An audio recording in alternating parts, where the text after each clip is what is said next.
But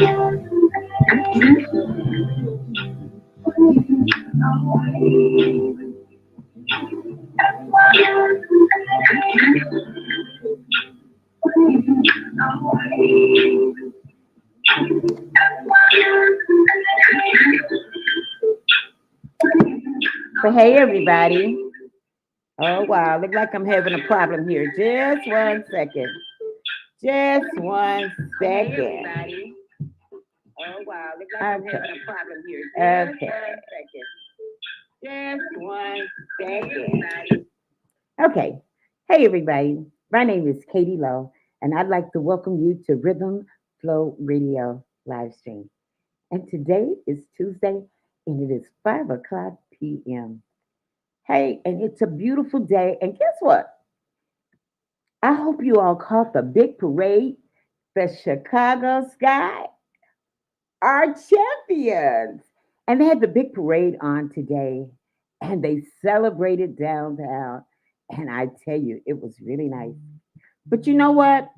I should bring on my guest because she may want to collaborate on this thing too. Let me bring in the guest because she knows a lot about Chicago. And then she can help me discuss the hot topics before we get into the meat of the show. So why don't I bring the guests in on the screen? Hold on. Well, hi there. Hi, everybody. Hi, Miss Katie. Thank you for having me. Why don't you introduce yourself to everybody? Again, Yeah, thank introduce. you, everybody. And my name is Wilhelmina Wade, and I am a breast cancer survivor. Girl, now you know you are more than a breast cancer survivor. She is a retired Chicago police officer, one of Yes, Chicago's finest. And yes.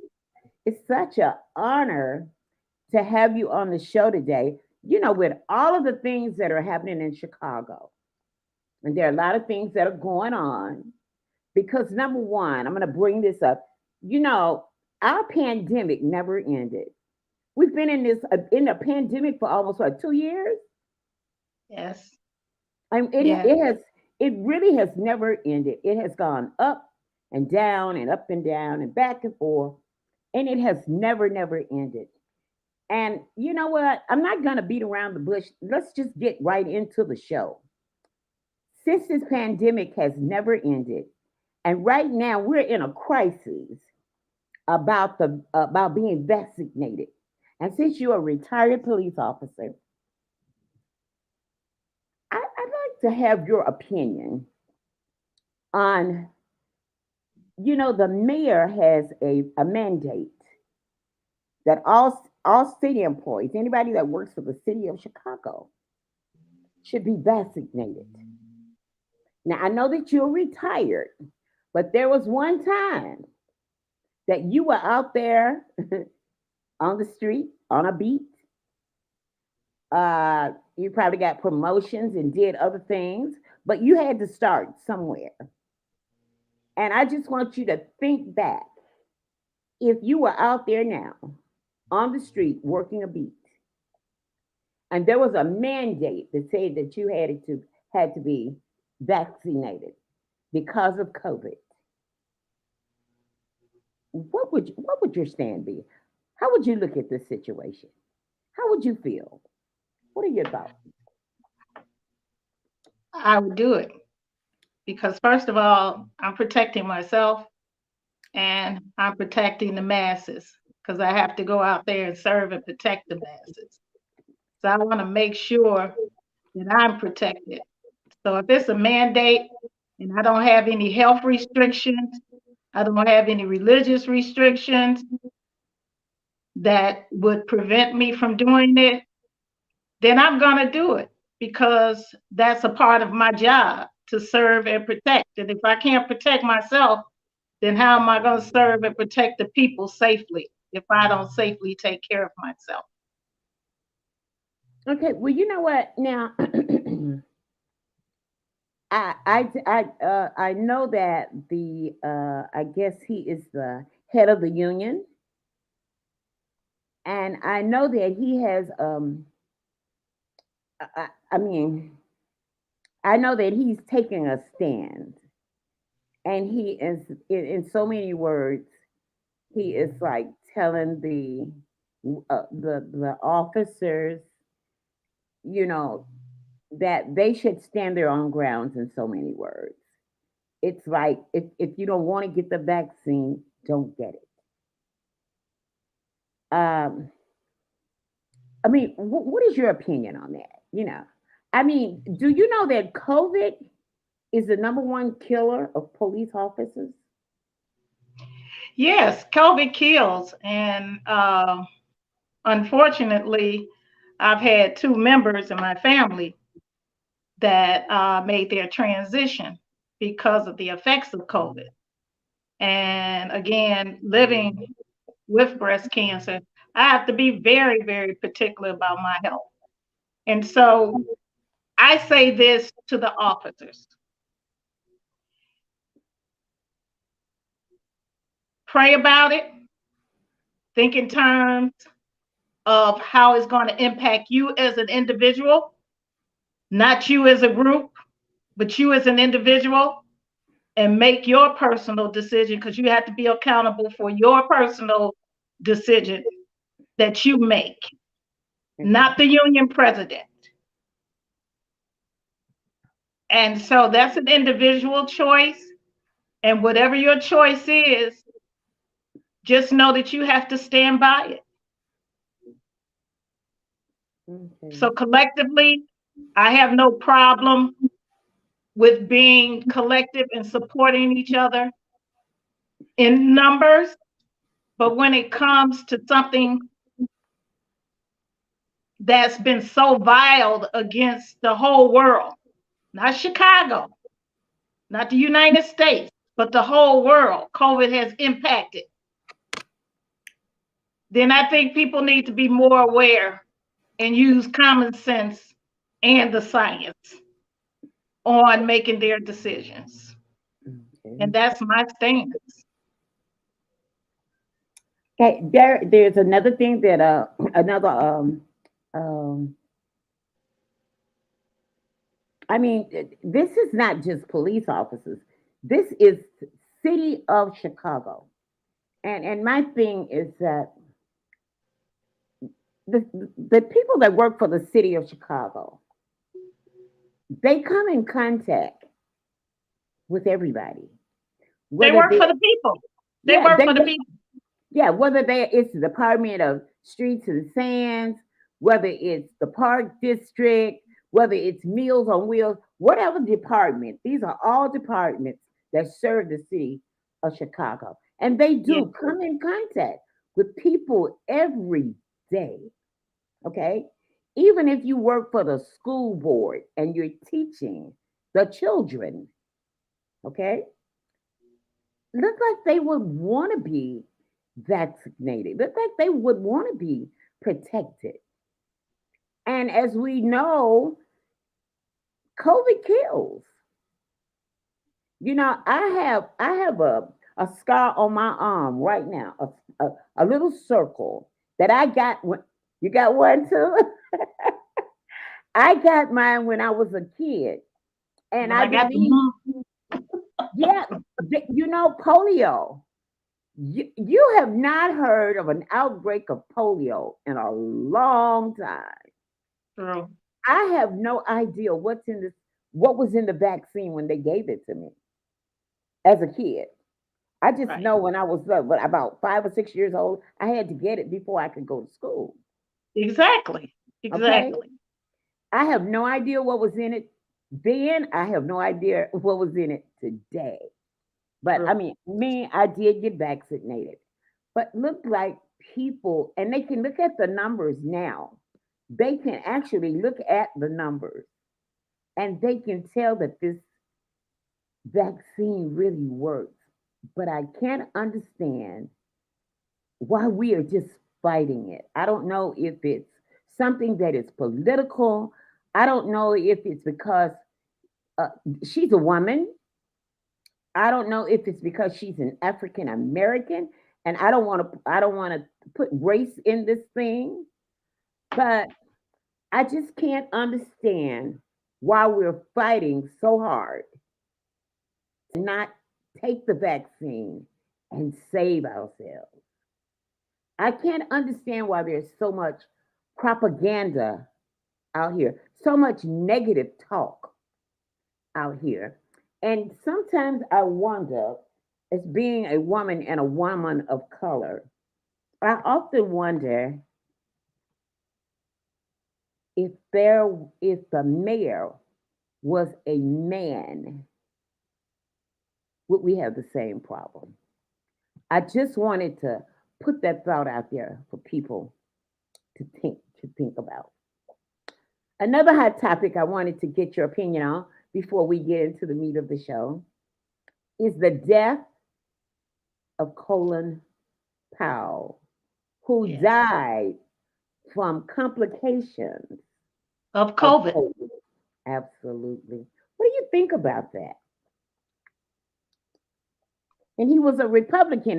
He was a Republican, and Republicans seem to take a different stand uh, than liberals and Democrats on the vaccines. A lot of them think that well, I won't say all of them because I have some friends that are Republicans that have been vaccinated. Okay, and then I have some that say, they tell me that one day I'm gonna wake up and I always be looking for this extra arm or leg that they said is gonna be growing out of my back. And I always wake up in the morning, I go to the bathroom, and I keep a mirror beside the bed because I'm looking for this third eye that they say that's gonna grow out of my Well, head. the third eye is there. They're just not aware of the energy from the third eye. Is that what it is? Um, So what do yeah, you think that's what about it Colin is. Powell? Yeah, it's just really, um, may he rest in peace. Very powerful advocate for the American Disability Association. I've never met him in person, but he sponsors several bills in connection with the American Brain Tumor Association, which I am connected to also. And so I've always been the type of person, I don't get too much into titles, Mhm. and whatever your preference is, that's your preference. I'm more so into your actions. How are your actions going to help me and others? That's more important to me than anything else. Colin Powell, um, he was one of many that went leaps and bounds for the American Disability Association. So I didn't care if he was Mr. Jackson. It didn't make me any different. He helped people, and that was what was important. So I still take that stance in reference to um, our mayor. I take that stance in reference to the president of the union. Because what people don't understand is that we're human and we're imperfect. And just like that person is there with a title, it was a person before them with that same title. So what makes you think that you're infallible to anything? Because you're not. And for in this COVID thing, that is just so crazy to me to even have that type of thought when you've seen the devastation that is done on the world and how it impacted Colin Powell's life. And he just made his transition. That should be a wake up call in itself. And another thing, the former head of the union for the Chicago Police Department, he just died not too long ago, and he died from COVID. Exactly. Okay, Exactly. yeah, Exactly. And I didn't find out that until I saw it on the news. yeah. Well, I didn't either. And as Because a they matter, kept that very hush hush. right at the time when I think his name is is it Costanza, who's over Mhm. the union now? At the time when he was making the statements, telling the officers don't comply with the mayor's mandate. Shortly after that, this article pops up that the past president of the union had died, and he died of COVID, and I was just blown away. Now, there's one more topic, and I want to talk about this topic. This topic, it's also about a young man, a man. He was lived in Boston, and he was sitting in his car, and later on they found that he was having a heart attack. I believe it. Let me make sure. I believe it Okay. was. I believe it was a heart attack. I don't want to say it was a stroke. I believe it. It was a heart attack. He was. he was in Boston, and he was waiting. He was in his car, and they thought he was drunk, but instead of being drunk, he was actually having a stroke, and he was accosted by the police in Boston. And what they did was the man became nauseated. And so what he did was he pulled over so that he wouldn't have an accident. And at the time this happened, he was like 62 years old. And the police accused him of being drunk, and they arrested him. They arrested him, and they abused him. They abused him. They beat him up. And they did not take him to the hospital till later. And come to find out, the man had a stroke. He had a stroke. So I wanted to ask you because we hear about these type of incidents happening. People, and you said Colin Powell was a big advocate of the American with Disabilities Act. So you being a retired police officer, and I know that you all get great training while you're in training to fulfill your duty, your service to the public. I just want to know when you get situations, certain kind of situations, how can you tell if a person is in dire straits and they're having a medical emergency than if it's a person that's drunk or on drugs? Like, a person can be having a seizure, but a person can be on heroin and be in a nod. How can you decipher which from which? You can't. And when I was trained, Okay. and I've been blessed to be retired now for 10 years.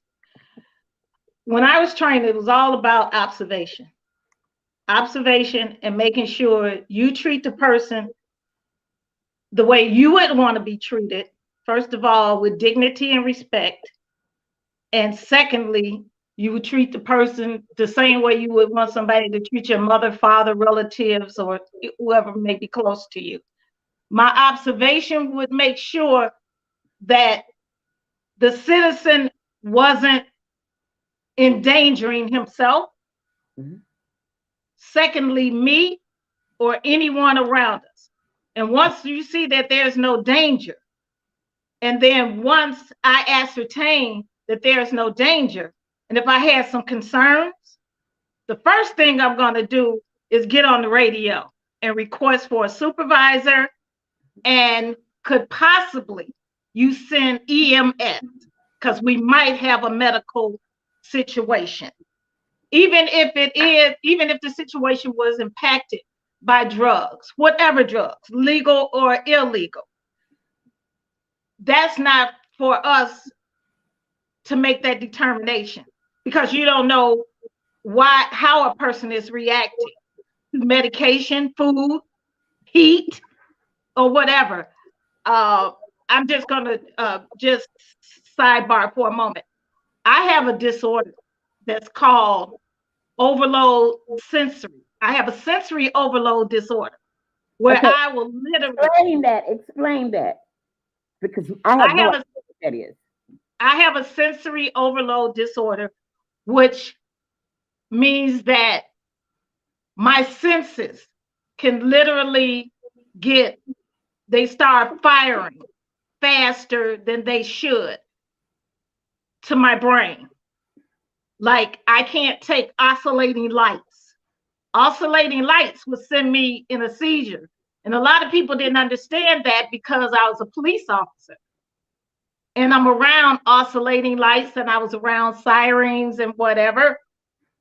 But once I found out I had that disorder, I had to learn tools in order to protect myself when I was in that situation. And getting back to what you was talking about, the gentleman in Boston, we don't know if it's a medical emergency. We don't know, or if it's illegal. We don't know. But my concern would be, is this guy safe? Is he doing any harm to himself? Can he do any harm to me?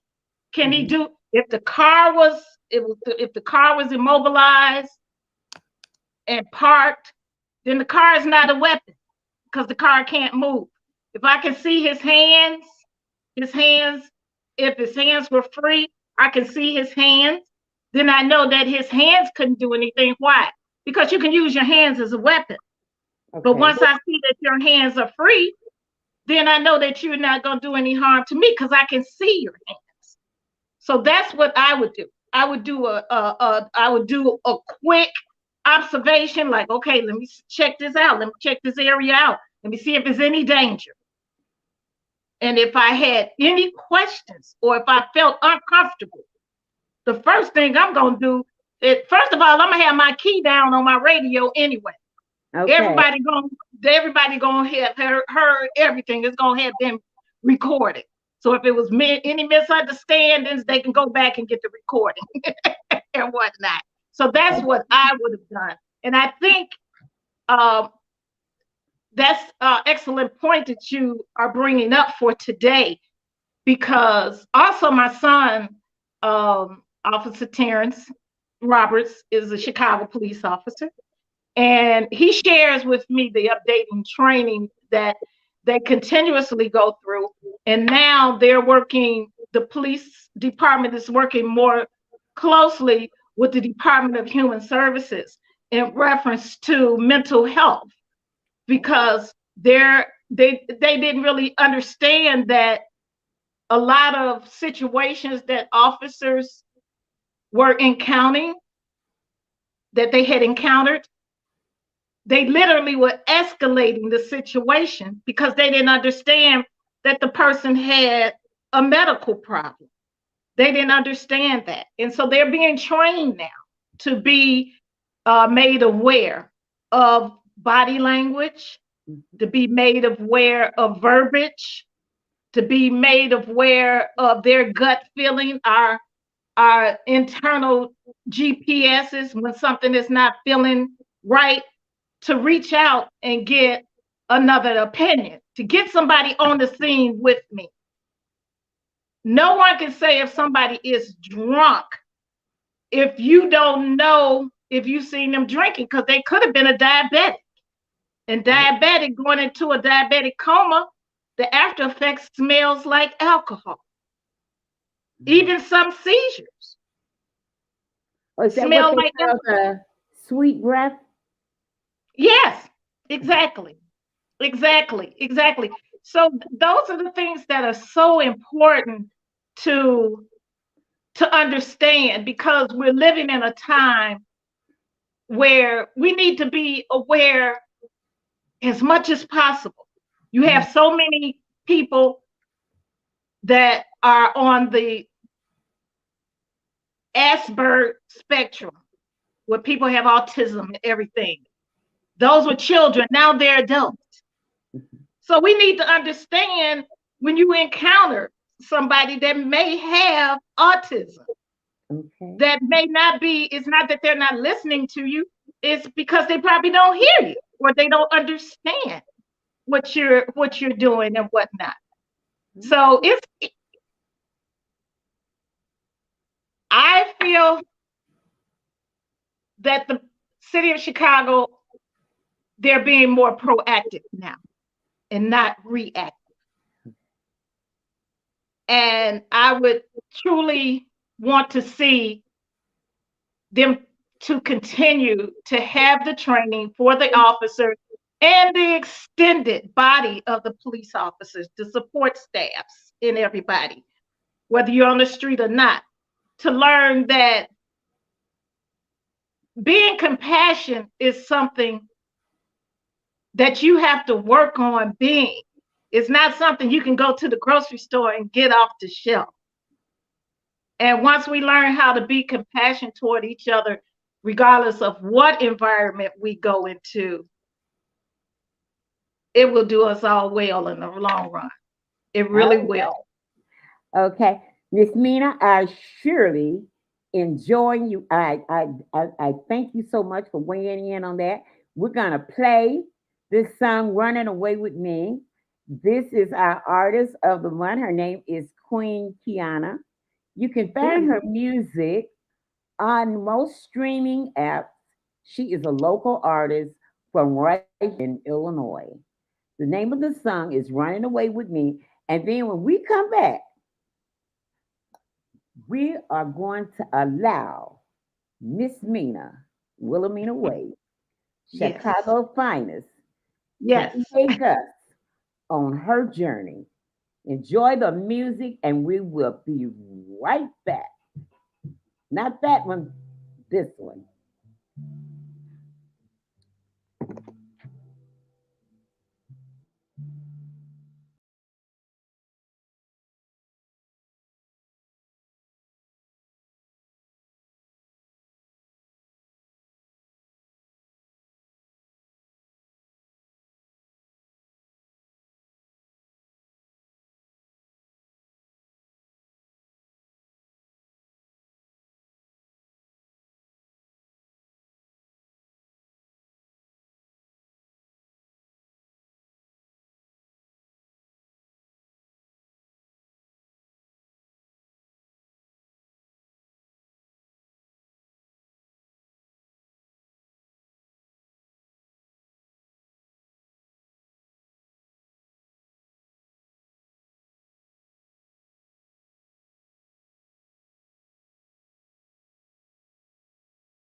That was just my, no, not just my imagination. Running Away with Me by Queen Kiana. You can find that on most streaming apps and support her. Buy the song. Uh, she is a local artist. Okay. Now, now that we're back, welcome back to Rhythm Flow Radio live stream right here on Facebook Live, YouTube, and Spreaker. Now we're going to sit back and Miss Mina is going to take the platform and she's going to share part one of her story. And next Tuesday, you can tune in and pick up part 2. Miss Mina, it's all yours. Again, I'm so grateful to be allowed to be on this platform and to serve and to share my journey. And I just want to do a quick shout out to Tracy Shaver, who I see she popped up and she's connected with our program this evening. I'm so glad, who's also a breast cancer survivor and one of my mentors. We have to go back to Saturday, October the 5th, 2019. 2 months before that, exactly, August, I had just had a diagnostic mammogram and everything came back clear. No problem, released to come back the following year for follow-up for my yearly mammogram. That Saturday, my sister and I were on our way out to run errands, and I had to change my t-shirt quickly. And so as I was changing my t-shirt, she noticed that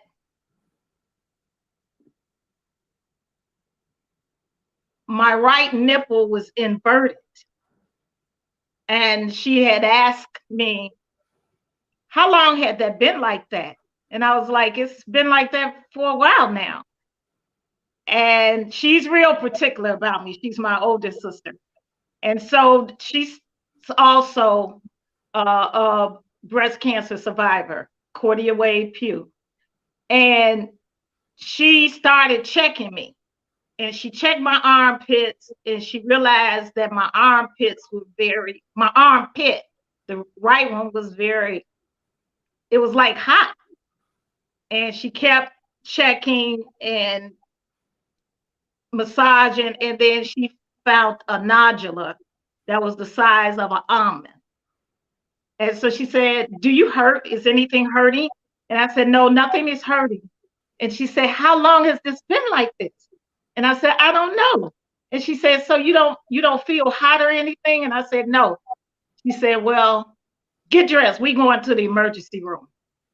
We going to the emergency room. And so I said, well, let's call, because she would pick me up, wrap me up in a minute and take me to the emergency room. I said, well, let's call the triage nurse for my breast surgeon. And we called and had given them the information. And they said, well, okay, what we need for you to do is come in Monday so we can check. So we went in that Monday, which was the 7th. And the physician assistant, she checked and she was like, okay, I'm concerned. We got to set you up for some biopsies. And that Wednesday, on the 9th, I went in for biopsies.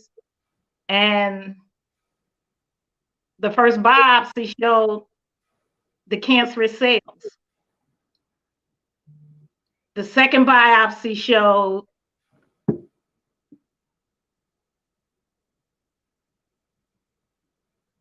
it looked like it had metastasized, but she could, but because of the area. And so that day we were there, they performed 12 biopsies that one day, which was Wednesday, October the 9th. Going for Friday, October the 11th,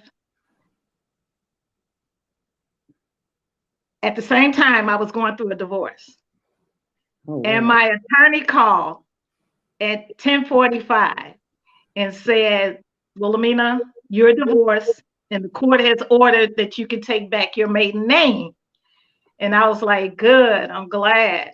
And she was like, okay, keep me posted on what's happening with your medical situation. I said, I will. 1 hour exactly, Northwestern called. And they had called my sister first and told her You have to get her here as soon as possible. She has triple negative breast cancer, and it's metastasized. And it's a stage 2, a grade 3, and they grade where you are with your breast cancer. And it has spread it. Now wait a And minute. Let me. I gotta ask this question. mhm. Were you having regular mammograms? I gotta ask that. I have been having mammograms since I was 35 years old because I have a family history of breast cancer. Okay. I have an older sister, may she rest in peace, who made her transition at 42, and I have 2 aunts on my paternal side who made their transition of breast cancer, and then my sister, who just a year older than I am, had history of breast cancer. Your mass was not picked up through your mammogram. Well, what happened is that in our family, we have a condition called fibrocystic breasts. Mhm. We have thick breasts, and they're lumpy, and it's hard to pick up if something is normal or abnormal. So we had diagnostic mammograms and ultrasound mammograms, and even with those, they picked it up and said that it was normal. And so the nodular from my oncologist, Dr. William Gradishaw of Northwestern, he indicated that he surmised that the nodular had got caught up in some of the breast fat, and that's why they didn't catch it. And I think that really my sister probably saved my life because she was tearing up my breast examining and she probably knocked it loose or whatever when she was examining me that Saturday, because I had never felt it, and I was doing my exams faithfully, and I had never really noticed anything unusual. And the strange thing about it is that I was having problems with my left breast. I had problems with my left breast. I had 2 surgeries on my left breast, four masks to be removed and whatnot. But I had never had any problem with the right breast. Okay, on the left breast, was those the mass that you had removed from the left breast? Were they cancerous or were they just No, fatty tissue? no, they were just benign. Yeah, yeah, they were just benign. They were like cysts. Yeah. They were cysts. They were just cysts and whatnot. And I was like, I can't believe this. This is just, this is just, I couldn't, it was just overwhelming to me, even to this day that we're talking about it, which I'm so blessed and grateful that you're giving me this platform. I'm just now filtering through what I went through for myself. Cause I just went on lockdown in my head. I was like, I just want to live. Let's do what we got to do so I can live. I don't want to know no particulars about it. I don't want to know no percentage. I don't want to know any of that. I just want to, what program or protocol you're going to put me on. I'll do everything you ask me to do within reason. I just want to live. I mean, I'm just sitting here trying to take this all in because you find out that you have breast cancer, but you Yes. also are going through a divorce. Yes, I finalized the divorce. Yes. Now that would be enough to just send a person, I mean, Oh, in left field. exactly. Exactly. Exactly. Exactly. And So then it got crazier than that a week later. what It got happened? crazier than that. Well, I started, and I'm reading from my notes, from the Okay. actual All notes right. Okay. from 2019 from my doctors. Um, Immediately they started my diagnostic test. Immediately they had to take they had to take a chest scan, and they had to take a total body imaging scan. And so we had to get all those tests done and whatnot before you even start your chemo regimen, if that was the regimen they were going to put you on. And it was the cancer was still spreading because it was the nodule kept growing. Within a month, it had grew like a half an inch from when they initially found it and confirmed the type of cancer it was.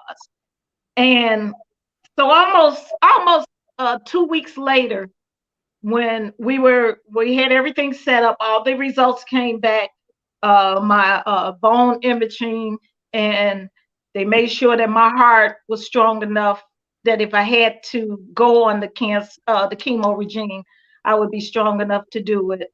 And also to set me up for my porta-cat. I have a porta-cat in my chest that I still have to this day. What is a porta-cat?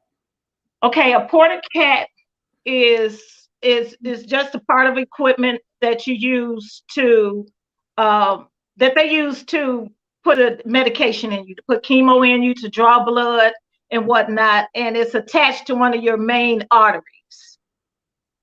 And so that's what the porta-cat is. And so is that something? So is that like, so say if a person has to have chemo or get medication, is that so that when you go back to the doctor, they don't have to put exactly prick you? Okay. Right. Right.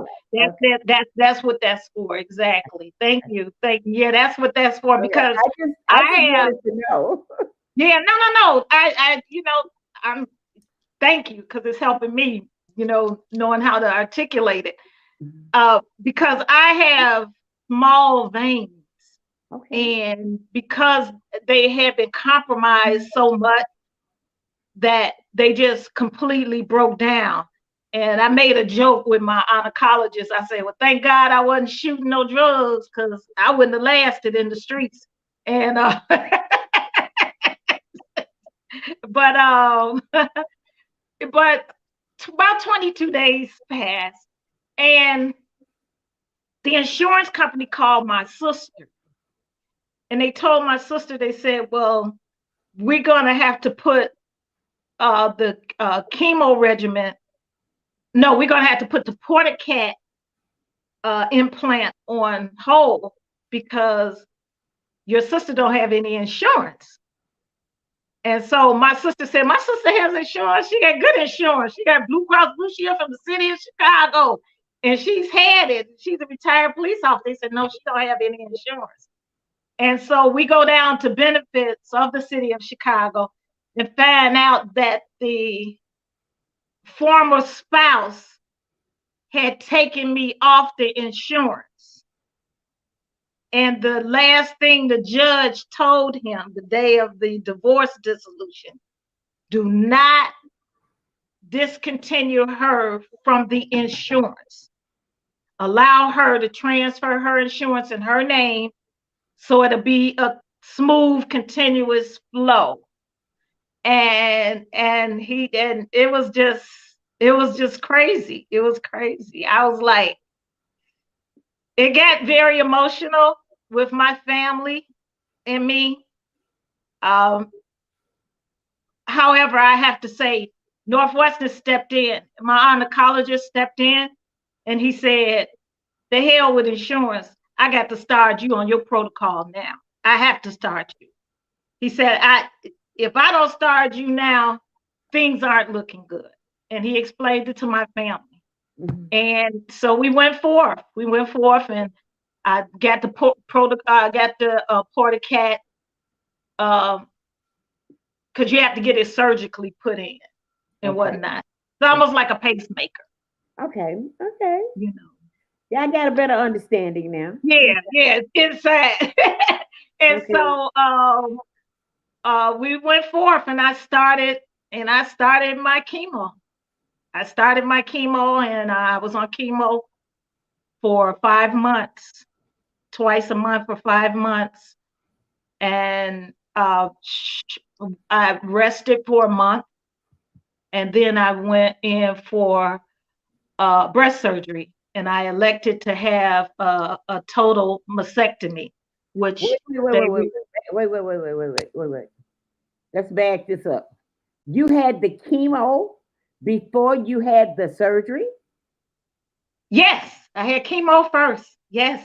No, that's backwards, isn't it? Don't you have No. don't you have the surgery first and then the chemo?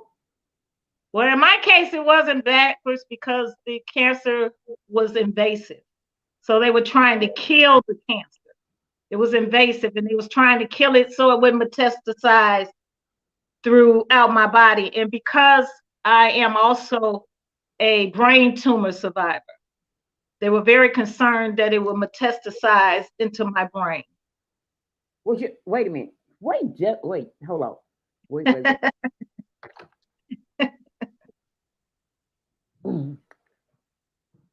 You had a brain tumor too?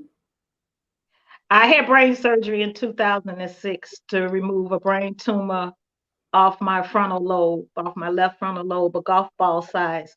And I went through intensive therapy and everything. And I'm blessed right now to also be living with a brain tumor, a new one that was found during the chemo, during the treatment, the breast cancer treatment. It's all right. Wait. I got to back up. You had a brain tumor removed. Yes. And you say you have a brain tumor now that you're living with? Yes. That we found it within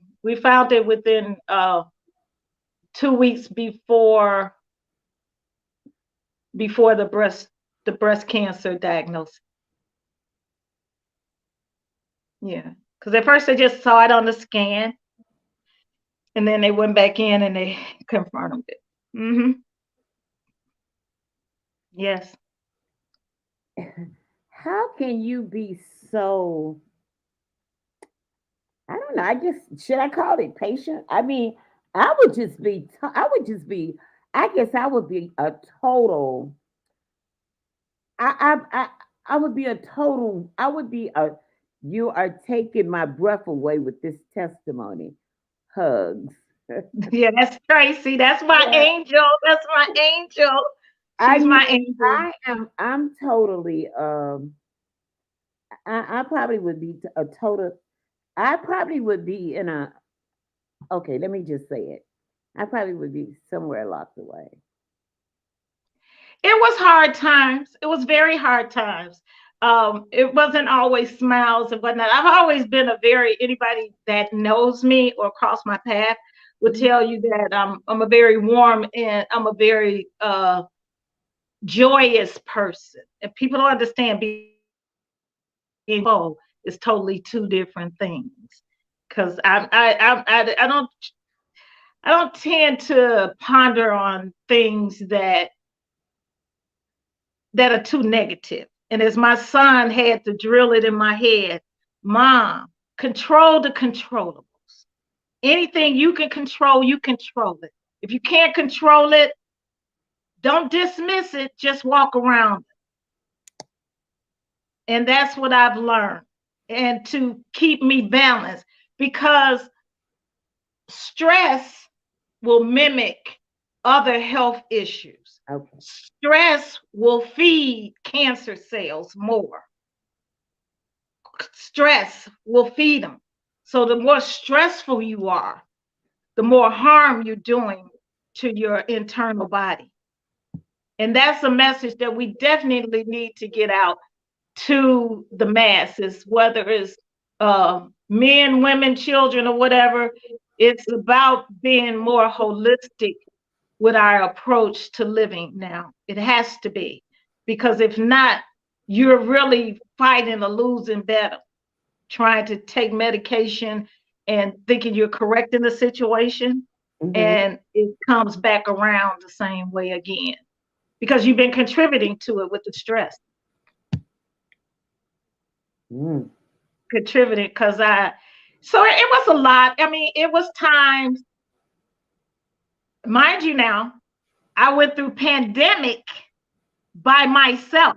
80% of the time I was here in my home by myself. My family would come and park in the driveway and have dinner with me, play music with me, look at TV with me, have prayer with me. They didn't even come in the house, not unless it was totally necessary at first. And when they came in the house, it was only three people came in my house, and that was my son and my two sisters. And when my sisters came, they came because they had to prepare my meals and they had to make sure that everything was set up for me, that I was able to accommodate reaching my clothing or whatever within my own reach, because I was also wheelchair bound for 3 months because I was swollen from the chemo and the steroids. And I did not, my son wanted me to come to his home, and I told him no, I wanted to stay in my own home. My sister wanted me to come to her home, but her home wasn't conducive for me to be there because she has stairs and whatnot. And I was comfortable in my own home. And so my family is awesome because they literally put their lives on hold to help me. My sister put a schedule together for 24 hours where everybody was on a shift. Oh, wow. If they had to do a drive-by at the curb, you know, and whatnot, I come to the window and so, and it hasn't always been smiles. It was days that it was very bad, and it was very challenging and tearful. The weekend when the mayor put into effect in March 2019, when the mayor put into effect the stay-at-home order, I thought that I was going to lose my mind. I had insomnia so bad I wouldn't go to sleep. And I was calling my sister on the hour, and she couldn't get any sleep. And so I called the 1-800 suicide line.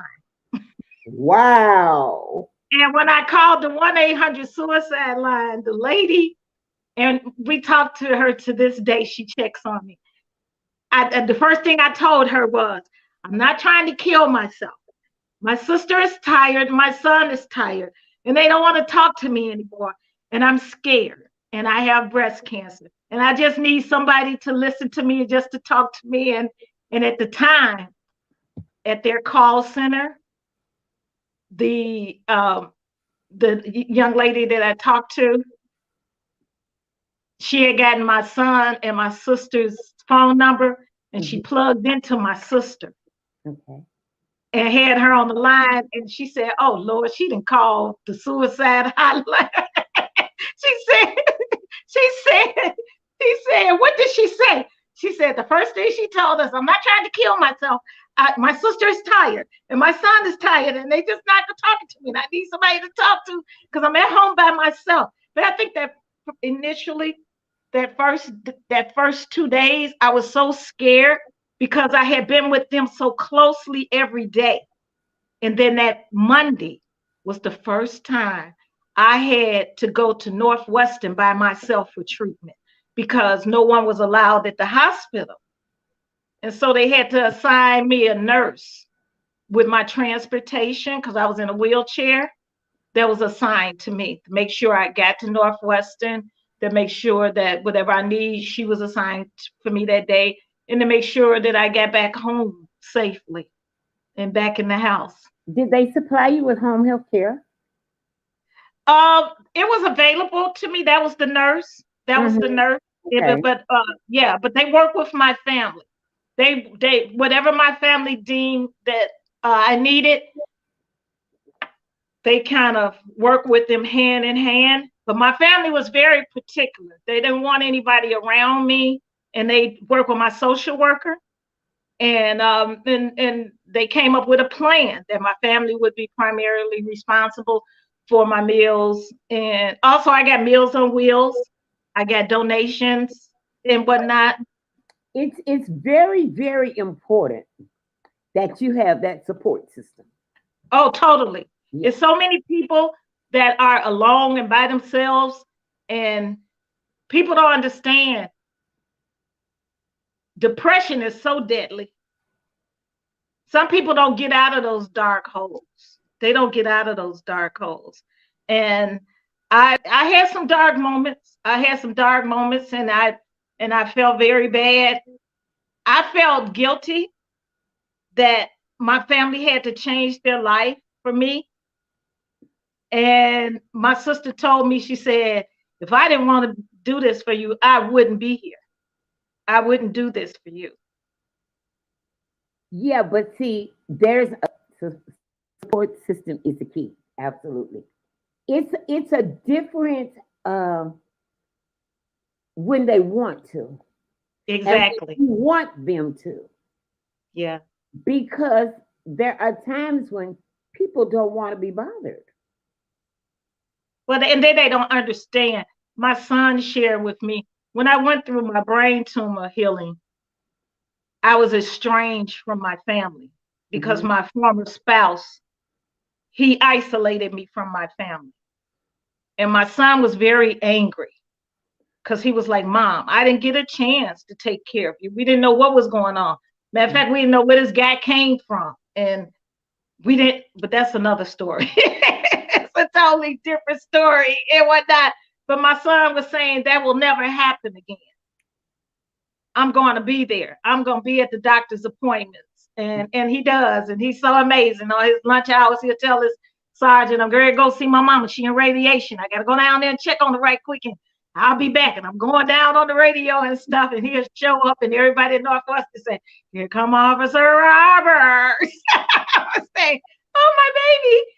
I would tease the medical team and I would tell them, you know, my family be thinking I'm gonna run off. So they got a home monitor on me and everything. But I have an awesome family. And the thing of it is that it's helped us as a family heal. We're healing a lot of trauma that had happened in our lives that we didn't know that we were living through.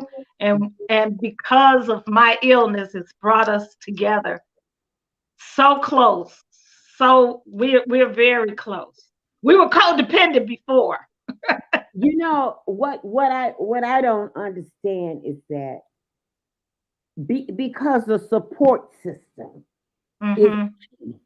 key. I mean, It it's is. just I don't care what kind of illness you have. Exactly.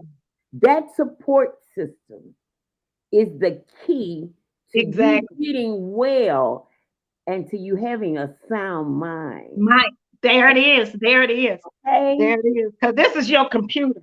right. And if That's you operating don't everything in your have body. And if you don't have a good support system, you feel isolated. Exactly. Okay? You I feel unloved. You feel unwanted. You feel my former spouse. This is when the red flag turned into a banner with me with him. When he told me that I was damaged goods. He said, you just got a pretty face. You're just damaged goods. And I was like, oh, okay, okay. I'll be damaged goods without you going forth. And and I see divorced him. that kind of talk right there, that kind of talk right there, that can destroy a person. If you're It not can take him if, out. if you don't have a support system and if you don't have a strong mind, Exactly. that Exactly. that can be very destructive. They're very destructive. If you Very are destructive. weak and somebody especially they're trying to destroy you mentally and Gaslight you, physically, manipulate you, you know. right, that is It's that so can sad. really destroy you. Yeah, it's sad. It's sad. This is what I want to ask you. You know, some people when they get sick or when they have an illness, and cancer by far is not a death sentence. It has advanced so much, okay, from back then. Okay, there are so many techniques and so many different things and medical things that have advanced and they've learned that they can do things now that 50, 60 years ago that were unheard of. That's true. You know, back That- then they just cut your breast off. You didn't get no implant. You didn't, you didn't, you didn't get. They didn't have bras that, had some type of prostheses in them. You No, but know. it's really something because you have a choice. I chose a double mastectomy with no reconstruction. And they send you through counseling before you make your choice. They send you through counseling. You go through, you get assigned, a psychologist. Okay. And you go through you go through counseling. And the first thing I told my counselor was, I said, my breasts tried to kill me. I don't want them anymore. I said, you can have them. And she said, Wilhelmina, no, let's be serious. I said, why do you think I'm not serious? I said, I can bring you a portfolio of pictures in here that'll show you nothing but boobies, boobies, boobies, boobies. I've had them. I've nursed my sons. I've had them, and they've been beautiful and voluptuous and all that good stuff. And I'm still pretty. So what? I don't need them. I don't need them. I said, you can have them. I don't need them. Well, you can get, I don't need them. I don't want reconstruction. I don't want another scar. I don't want no more surgery. I don't want it. I don't want it. So let's just work with me mentally with where I'm at now and whatnot. I don't want it. I said, my breasts tried to kill me. Wow. I don't want them. Okay, but let me ask you this. So you had a double mastectomy Yes. and you chose no reconstruction. Yes. What about prostheses in the bra? No, I ain't got time for none of that. All I got to do is put on my t-shirt and go. Okay, now, so now I may not have this right, but there's some that's called lymphedema. Lipedema, yeah. Matter of fact, I'm in lipedema. I'm in lipedema treatment now. I go for lipedema now now you can't even hardly see it, but my arms was like twice the size it is now. Okay, that's what I was gonna ask you. Because I had the fluid and whatnot. I'm into lipedema treatment now, physical therapy now, and at first I wore compression garments, t-shirts, but they were no different than the compression garments that I wore when I was a police officer. Okay, because I wore. Just think about Spanx. Wait a minute, I want to ask you something because I'm not gonna call this lady's name. I know a female who had both of her breasts removed. Okay. Now this woman told me she couldn't comb her hair. She told me that she couldn't lift her arms. That's true. Up over her head. That's true. It could be. I couldn't lift my arms no further than this at one time. I had drainage tubes. But I mean, this was years ago. It's possible because for months I couldn't go no higher than this. Okay, can you go higher than that now? Oh yeah, I can go higher than that now. Yeah, but I had to go to physical. I'm in physical therapy though. So you mean to tell me that if she goes to physical therapy, oh yeah, there is help for that. Totally. They will work wonders. They will work wonders and whatnot. Totally. Okay. See, I don't know if people just want you to feel sorry for them. Sometimes they do. They want you to come to their pity party. Or if, it was like she couldn't wash her hair. She couldn't. I mean. Yeah, no, because another serious side effect that I have a challenge with, but notice how I say this, it's just a challenge. I have neuropathy in my fingertips and in my feet, and that's nerve damage. Is that and the it's nerve. numbness tingling? Exactly. So Okay. when I have a flare up, I just put on my supportive gloves. That's all. That's all. I just put on my socks, and then I limit my activities. I limit my activities. But when I couldn't raise up my arm and whatnot, one of my sisters. But this was so funny because when I started the chemo, it only took 1 month for my sister was washing my hair.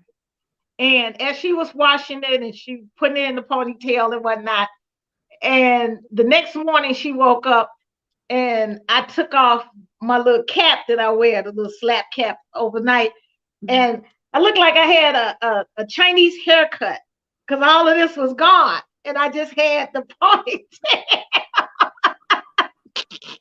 and You know, so and so my other sister, she took a picture of it and sent it to my other sister that's a stylist, and she said, "Her hair gone. It just melted off. It just melted off." But we you have the beauty of it is that my family, they continue to take a pictorial of me. They take pictures of me. I have pictures of everything. look like that is I don't know, is that's just common because uh uh I'm not gonna call this lady's name, but I know of a lady, she's dead now, but I used to go to Detroit. This is when drove. I used to be a bus operator for Chicago Transit Authority, All and right, CTA, Chicago Transit Authority. My family is heavy in that. and I used to catch a flight out on Fridays when I finished my trip. I used to go to Midway Airport and catch a flight out on Friday, and I would go to Detroit and spend the weekend. And then I would get back on Monday in time enough to get my trick and go to work. And I did this for a bunch of weekends until this lady she passed. Mm-hmm. And I was told that when they told me, they said, now I want you to be prepared so that because I hadn't seen her in a while. When you go in the room to see her, that she doesn't have any hair, and that what you're going to see might shock you. And when you were talking about that hair, you see, I've seen quite a few people when they lost their hair during chemo, Mm-hmm. they ended up with that. The Chinese look. That was so funny. That Yeah. my sister came over and she shaved me bald, right? And so my son, he's bald headed. He wear his hair bald. And he came over and he said, and he looks just like me. Oh my God. He looks just like me. And he came over, he said, "Mom, you are so pretty." And I said, "Thank you."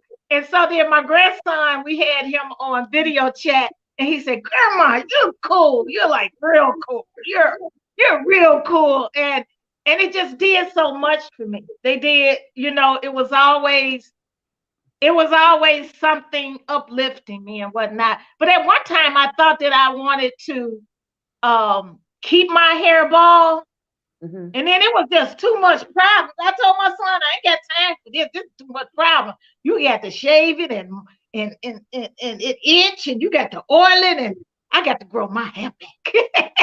Okay, here is a piece of information. I guess this is for the lady I must have been talking about, who told me that she couldn't, excuse me, lift her arms. She said she probably can YouTube exercises at home. She can Right. stand close to the wall and tap her fingers on the wall several times a day. And they teach you that at the hospital. See, it's like this. Okay, that can help keep the swelling down in my arms. Okay, all right, Yeah. okay, Tracy Shavers. uh-huh, Tracy is also she works for the Chicago Police Department, and we work together in the okay, police department, and she's a civilian. This is a young woman okay. that's a breast cancer survivor. Well, you A know what, young woman. Tracy, when you come, Tracy, there is a part 2 to this story next Tuesday at 5 o'clock. Wilhelmina is coming back. This is part one. I'd like to invite you into the screen for part two. Yes. I She hope that. she has helped me. She has helped me tremendously. When I first got sick, she was the first person to offer me and my family to come and go to the doctor with me for my appointments so they can have a break. So she was a great support system. She's always been a great support system. Always. She's my little sister. She's Isn't that always wonderful? been she's always been great. Always been great all the time that we worked together, and she's just been there. She's truly has always been there, and I love her so much. I do. I love her so much, and she's helped me. She's just continuously to help me, but she has a story to share because she's a young breast cancer survivor. Well, you know I'm what? 66. They always talk about a woman shouldn't have a mammogram, her first mammogram until she's 40. And No. I beg to differ because I met a young lady at out south at my cousin's church. And I met her a couple of times. And I think she's about 25 years old. And Hmm. the next time I asked about her, she had died. Yes. And then last year, I think it was last year before last, I met some young women who were under 30 Hmm. who had suffered with breast cancer. And So, especially triple negative breast cancer, the one that I have. It's unusual for older women to get it. uh-huh. It's more so a cancer that they've seen with younger women, but now is no age limit. And that's why younger women need to understand there's no such thing as age now because are getting it in their teens, in their 20s, in their 30s. And they have to understand that the different stages of Mhm. breast cancer, they have to be educated on that. And they have to understand that it's different types of breast cancer. When people say breast cancer, that's an umbrella. It's Okay. totally all different kinds of breast cancers and stages and whatnot. Metastasized and non-metastasized breast cancer. And we need to do we need to do we need to get the information out. We Okay. do. We need to advocate strongly out for people to know the actual information. It was amazing to me the Say, information that I received where I received my medical care opposed to she said she was 31 the first time. I can't wait. yeah. You know what? I'm gonna if she Is I'll contact available. her. I'll contact her, and if Please she do. acknowledges it's all right, I'll give her your information and Please whatnot. do. Please I'll give do. her, but she has an awesome story. And this is somebody who was in treatment, who came to work, and no one knew she was sick. Isn't that something? No Mm. one knew she was sick. But you know, I mean, we have just scratched the surface We of really your have. story. I mean, because you're not telling everything. You're just telling them No. the surface. But next week, we're gonna get down to the real nitty gritty because look, this woman has had a this woman started out with a brain tumor. I still have it. Wait a minute, but you had a surgery on one. I had brain surgery. They cracked Brain my surgery, skull, okay? peeled my head back, and I have the scar to prove it. And then went through a divorce, Yes. okay? Two divorces. Two Mhm. divorces, one while going through a brain surgery, another one while going through. Listen, it is so much more to this story. We have run out of time, but there is so much more to this story. I need you to share this broadcast once we get off. I need you to share this. I tried to put it on your page, but I was not able to. So you Okay. need to share it on your page because that video you shared had over 200 and some views. So I Wow. know I know when you share this. And then Okay. next Tuesday, we're going to stay on maybe we're gonna get Tracy to come back in here. We'll probably stay on maybe an hour and a half. Okay. And if it takes 2 hours to get the story out, we will. Or we'll do a part three. Hey, if it Wait takes a minute, because it's really 4 parts. oh, It's you got it. chemo, surgery, breast surgery, radiation, and then round 2 chemo. Okay. So it's so much more. We just Yeah, scratched the surface truly. because you're definitely you're definitely a strong person because the stuff that you went through, I'm telling you, when she say you're a warrior, you definitely. Nobody but God. Nobody Yeah, but God. absolutely. Nobody but God. Nobody Absolutely. but God. So we're Yeah, gonna be back next Tuesday I'm looking forward. I'm excited. at 5 o'clock. Hopefully we can get Tracy Shavers to join us because there is so much more to the story. And she was a support system to you. Totally. Totally. And she was diagnosed with cancer at 31. And they Yes. say you're supposed to have your first mammogram at 40. Okay. So there's Okay. so much more. It's so much So more. much more. So much So more. Well, Wilhelmina, I'm is so there glad to be able to share my story. And I'm so glad to have you as an instrument to get this information out to others because there's so many others that really need to know the real truth and need to know real information and need to know that there is help. We're and then here break to and help then and support. this is not something you need to talk about once a month. This is Oh something no, this is something that you need to talk about ongoing. all the Okay? time. It It's my really life. is. It really I is. live it. I Yeah. live it. I live it with a smile. Okay. All right. With a So smile. Is enough. is there anything that you want to leave the audience with until we're back on next Tuesday? I would just like everybody to stay safe, love each other, and practice knowing that every breath is a precious, precious breath. So just please take it serious. Life is serious. Life is serious. And just take care of yourself. And I hope I've touched somebody's heart and that we're able to heal together because it's a lot of healing to be done in the land. It's a lot of healing. And that's biblical. Those I are my heard words. that. That's biblical. I thank you so much, Miss Katie. I think you're doing I can't wait. awesome work. You're doing I awesome can't work. wait to next Tuesday. Next Tuesday there will be no hot topics. Thank Okay. you. Next Tuesday Thank we will you. start off getting into the meat of the show. I want to tell everybody, listen, do something good for yourself.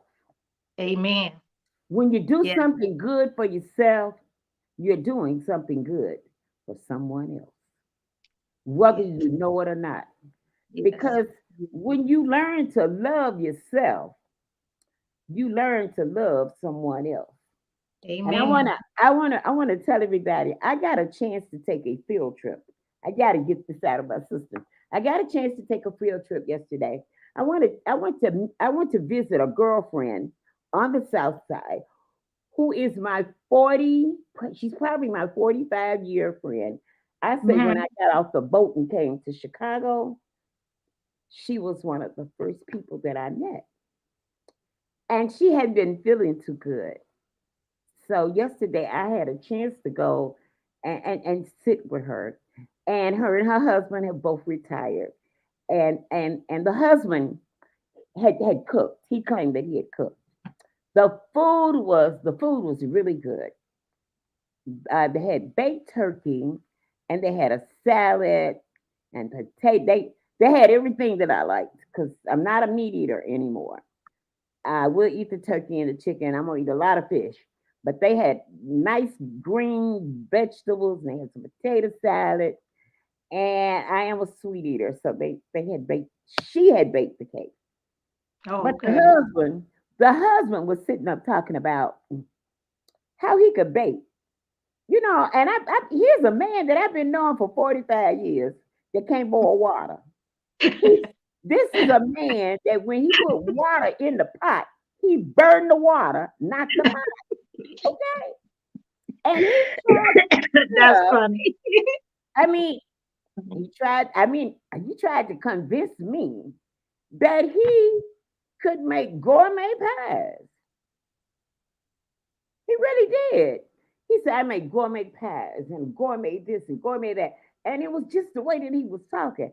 And I said to myself, you know, this fool is forgetting who he's talking to. And I want to say this. I said that to say this.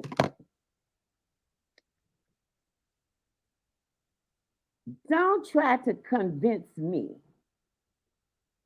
of your lies. If Okay. you believe your lie, you believe it. Don't try to convince me of it. My name is Okay. Katie Lowe. This is Rhythm Flow Radio Live Stream. I bid you a good evening, and me and Miss Mina will see you next Tuesday at Amen. 5 p.m. And hopefully, we can twist Tracy's arm and get her saved too. All right, Thank you and so much. we're Thank you gonna so much. we're gonna run away. All right. Take Oh, care. ain't play that one.